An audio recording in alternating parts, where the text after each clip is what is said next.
परमात्मा पर भरोसा। एक राजा था, उसका एक मंत्री था जिसका नाम जय सिंह था। वह बहुत बुद्धिमान तथा समझदार था। एक बार राजा के राज्य पर साथ वाले राज्य ने आक्रमण कर दिया। वह बहुत दुखी हुआ। वह अपनी जान बचाने के लिए गुप्त मार्ग से अपने मंत्री के साथ जंगल में पहुंच गया। उसके मंत्री को चाहे कोई भी दुख हो, वह हमेशा यही कहता कि परमात्मा जो करता है अच्छा ही करता है। परंतु राजा को यह बात अच्छी ना लगती, इसलिए जब भी वह मंत्री के मुख से यह बात सुनता तो जल भुन जाता। अब जब मंत्री और राजा अपनी जान बचाकर जंगल में पहुंचे तो मंत्री मन ही मन परमात्मा को धन्यवाद दे रहा था। उसने राजन से कहा, राजन, घबराने की क्या जरूरत, ईश्वर पर भरोसा रखे, वह जो भी करता है अच्छा ही करता है। हमारी प्रजा का कोई भेद होगा जो हमें अभी तक पता नहीं चल रहा है। राजा इस आशापूर्ण उत्तर से जल भुन गया। उसने मंत्री से कहा, तुम्हारा परमात्मा कितना निर्दयी है, उसने मेरा राजपाट, तख्त, सभी कुछ मुझसे छीन लिया।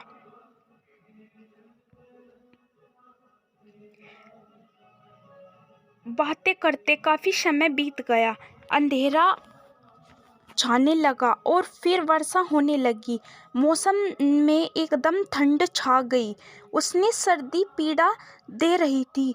उन्होंने आग जलाई, परंतु बौछार के साथ ही वह बुझ गई।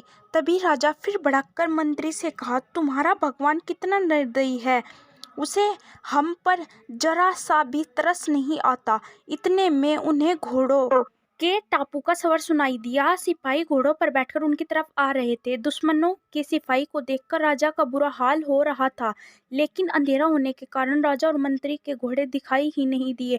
तभी उनसे एक ने कहा, जल्दी ढूंढो, यह कहीं छुपे होंगे। दूसरे ने कहा, जल्दी करो, कल उन दोनों को फांसी दे दी जाएगी और हमें बहुत सारा इनाम मिलेगा।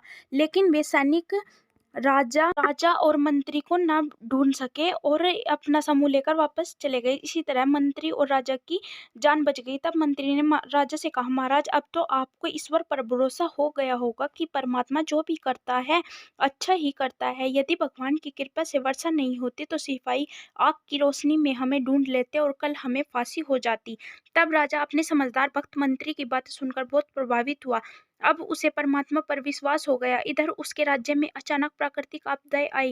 राजमहल में बैठा दुश्मन राजा के महल के मलबे में दबकर ही मर गया। चारों तरफ हाहाकार मच गया। उधर मंत्री और राजा दोबारा अपने राज्य में चले गए और बिना लड़े भिड़े उन्हें राज्य पुनः प्राप्त हो गया।